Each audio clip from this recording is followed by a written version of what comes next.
welcome back to linear algebra. I'm going to jump into Anki, one flashcard.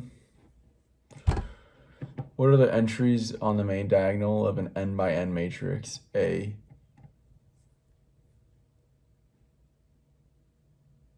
A11, A22, ANN. I just realized that we forgot to put in flashcards for the last like 2 chapters or 2 units. All right. Well, that's what that is. I guess I'm gonna grade what I did yesterday, and we'll go from there. All right. So I've just got all of them right from yesterday. What I'm going to do now is I'm going to do a review problem from one of the previous units.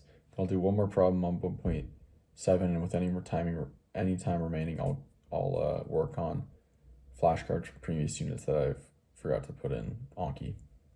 Well, to my luck, the review problem took the whole time. It was from the last section, 1.6, and it was a proof problem that was actually quite difficult. I don't know if it's because I only went through one pass of 1.6.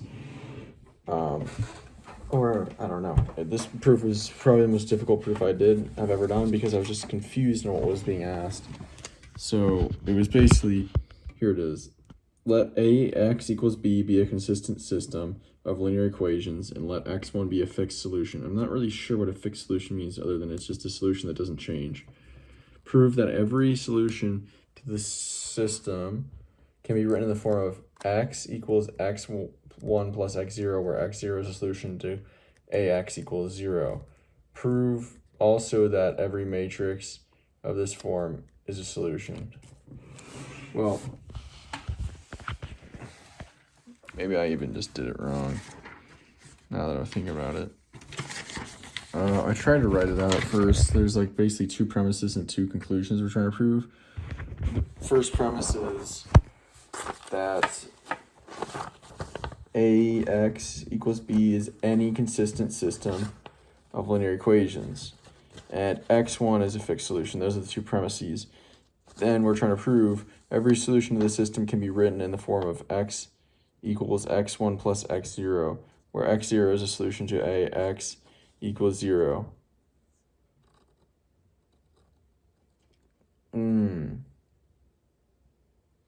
Okay.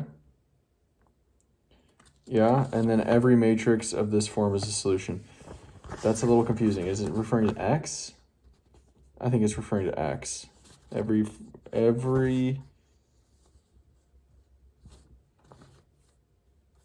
matrix of this form is a solution.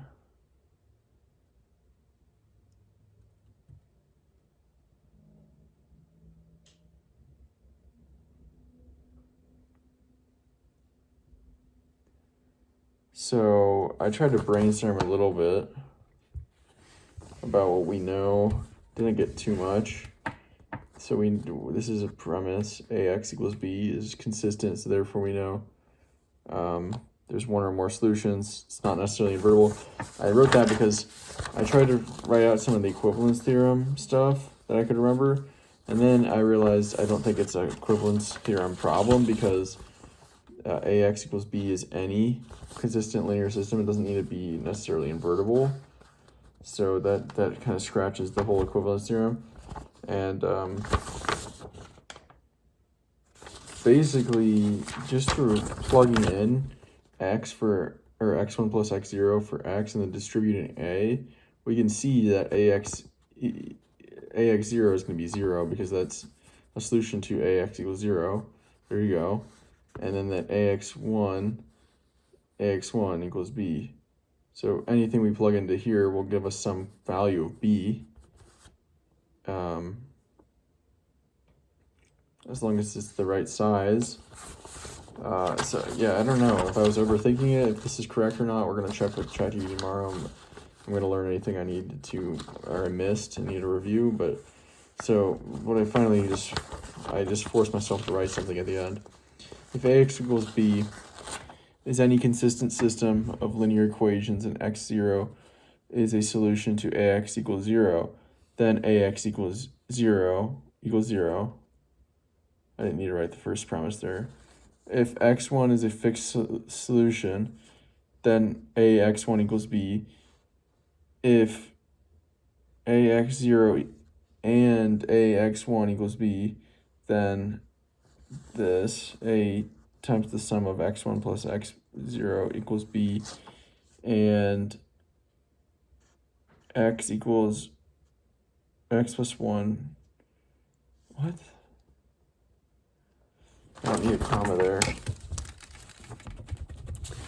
This is not great.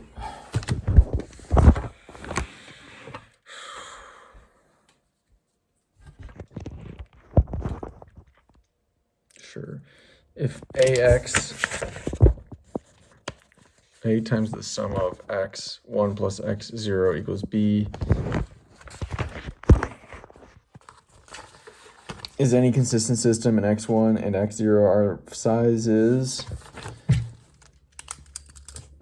such that a times the sum of x1 plus x0 is defined and x equals x1 plus x0, then every matrix is measure x is a solution.